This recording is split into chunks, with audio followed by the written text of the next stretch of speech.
All right, Miles, let's talk about the Las Vegas Raiders here for a little bit. This has been one of the more interesting teams so far early in the offseason. There's been a lot of rumors, a lot of speculation involving the Raiders about what moves they could or could not be making to address some of their higher position of needs. And as a lot of rumors and potential opportunities come up and come down for the Raiders, I think we're starting to see a trend what Las Vegas is doing. I think they're doing a lot of really smart things and heading in the really right direction in a lot of ways here. Yeah, Nick, you speak in the right direction, and the direction the Raiders want to go is towards a Super Bowl.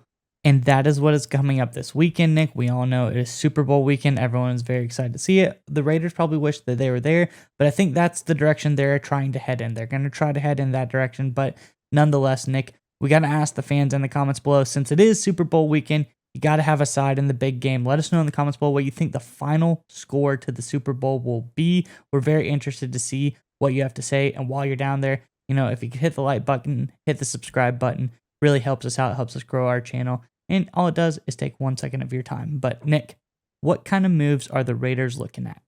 Yeah, so obviously one of the bigger news in the NFL that came out earlier this week was that former or soon-to-be former Raiders quarterback Derek Carr visited New Orleans Saints. Both sides agreed to it. Obviously, Derek Carr has to agree to any potential trade opportunities and everything there. But that's not what we're going to talk about here. We're going to talk about some of the particulars, some in-the-weeds stuff. So according to Jeremy Fowler, the Raiders' asking price was modest. One NFL source said a third-round pick could get it done. I've seen some other sources say third and a fifth-round pick. I mean, you take a step back, Miles, and you look at the handy-dandy draft value chart. A third and a fifth-round draft pick, specifically from the Saints, is worth about 300 points on the draft scale.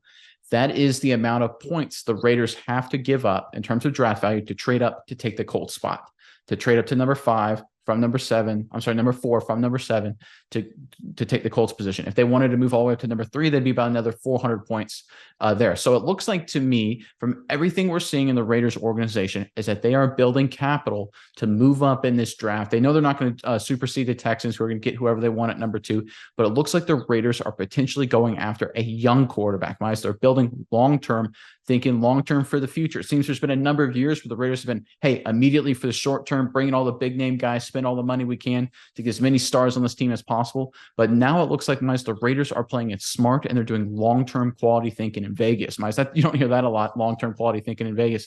Give me your thoughts on everything going on with the Raiders, Miles, and their whole strategy and everything they got planned here. Yeah, Nick, it finally seems like in Las Vegas, they are not no longer rolling the dice. They're not playing those games of chance anymore. They're a sure thing. They're the slot machine approach. They're going to take your money one way or the other.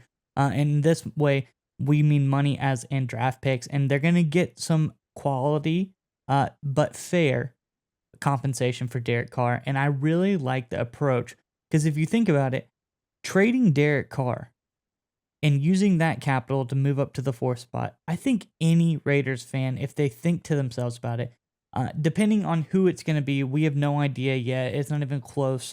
This QB class is too much up in the air to tell who would be there at that spot right now.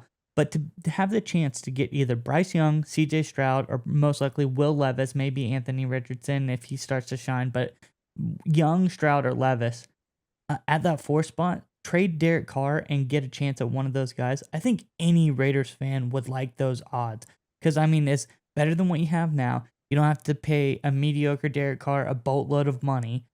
You can start young, you can start fresh with this franchise. And right now, this is a desirable franchise for a young quarterback.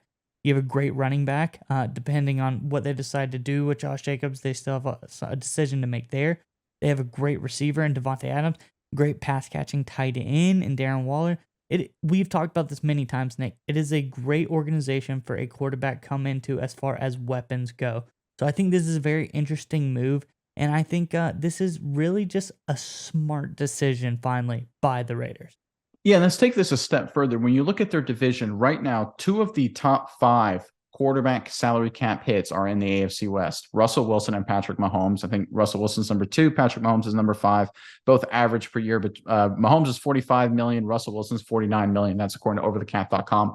And there are all kinds of reports that the Chargers are going to completely just reset the market this offseason, locking up Justin Herbert to a deal they say is going to average more over on the $50 million side per year annually. So now is the time for the Raiders to zig when everybody else is zagging, right? You don't want to lock up Derek Carr to a long-term deal because he's obviously not as good as those guys we've seen the last couple of years. Nothing against Derek Carr. That's just the reality. So what do you want to do instead? Go the rookie quarterback route. Bring in the young guy, get that young stud. I love CJ Stroud. Like, imagine if you're able to flip Derek Carr for some draft capital, send that draft capital plus, I don't know, a second round draft pick to the Cardinals, move up and get CJ Stroud right there. Then you get that dynamic, young, smart quarterback from Ohio State on a rookie deal with this kind of talent around him. It makes a lot of sense, Mize. And it looks like the stars are aligning for GM Ziegler and company there in the Raiders organization to make that kind of move. And those are the kind of moves which I think the Raiders are leaning towards that really separate the good organizations from the mediocre organizations. And to be totally honest, the Raiders have made a lot of mediocre moves over the last couple of decades. I think right now we're about to see a really smart, really, really strong move from the Raiders coming up. And right now, Raider Nation, I'm telling you, you could be a little patient here over the next few weeks because it's going to be kind of volatile, but I think a lot of good news is heading your way.